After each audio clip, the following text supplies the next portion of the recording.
तमाम तरह के भ्रामक प्रचार आते रहते हैं गुटखा को लेके। गुटखा कंपनी है लेकिन पान मसाला के नाम से प्रचार कर रही है। सेम चीज है, सेम सेगमेंट है। इस तरह के प्रचारों को रोका जाना चाहिए मान्यवर कि जितने भी हीरो हीरोइन इसका प्रचार करते हैं टोटली प्रतिबंधित किया जाना चाहिए कि सिगरेट, तंबाकू, पान मसाला, गुटखा का कोई भी हीरो हीरोइन इसका प्रचार प्रसार नहीं करेगा। लिक्वर के लिए, भांग के लिए सरकार लाइसेंस देती है उनको बेचने के लिए, लेकिन यहां पर क्या होता है, सिगरेट, तंबाकू, सिगरेट को बेचने के लिए कोई लाइसेंस की जरूरत नहीं होती है कि जो दुकानें आसपास हॉस्पिटल के आसपास में है, स्कूलों के आसपास में है, उनको पूर्णतया प्रतिबंधित करना चाहिए ताकि बच्चे उन दुकानों से दूर रह सकें। धन्यवाद मान्यवर कि आपने मुझे सेंट्रल एक्साइज अमेंडमेंट बिल 2025 पर बोलने का अवसर दिया, और साथ ही मैं आभार व्यक्त करता हूं अपनी पार्टी की मुखिया आदरणीय बहन कुमारी मायावती जी का भी।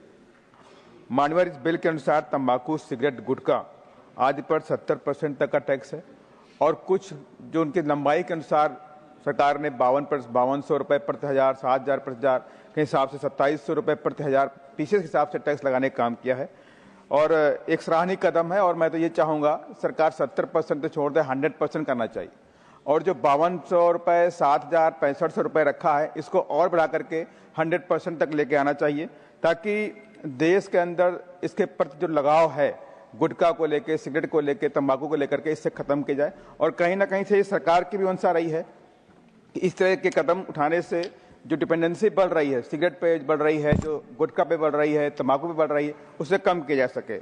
मानवर, हम सबको मालूम है कि एक बड़ा ही हानिकारक चीज है, और इसकी वजह से देश के अंदर जितने भी पेशेंट कैंसर के बनते हैं हर साल, लगभग 15 लाख लोग कैंसर से प्रभावित होते हैं, और उसमें से 15 लाख में भी 40% जो पॉपुलेशन है कैंसर पीड़ितों की, वो सिगरेट, तंबाकू और सिगरेट, तंबाकू और गुटखा से होती है, जिसमें ओरल है, लंग भी है, तमाम तरह के कैंसर और बनते हैं।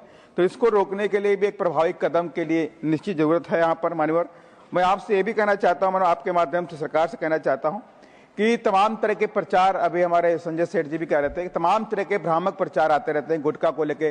गुटखा कंपनी है लेकिन पान मसाला के नाम से प्रचार कर रही है। सेम चीज है, सेम सेगमेंट है। इस तरह के प्रचारों को रोका जाना चाहिए मान्यवर। साथ ही जो कई बार मैंने देखा भी है कि सरकार इसमें एक अवेयरनेस लाने के लिए कैंसर पेशेंट्स का भी इंटरव्यू दिखाती टीवी के ऊपर कि गुटखा खाने से हमें प्रॉब्लम हो गई और मेरा परिवार बर्बाद हो गया। इस तरह की एक्टिविटी को बढ़ाना भी जाना चाहिए। और साथ ही मैं कुछ सुझाव भी देना चाहता हूँ मान्यवर कि जितने भी हीरो हीरोइन इसका प्रचार करते हैं टोटली प्रतिबंधित किया जाना चाहिए कि सिगरेट, तंबाकू, पान मसाला, गुटखा का कोई भी हीरो हीरोइन इसका प्रचार प्रसार नहीं करेगा।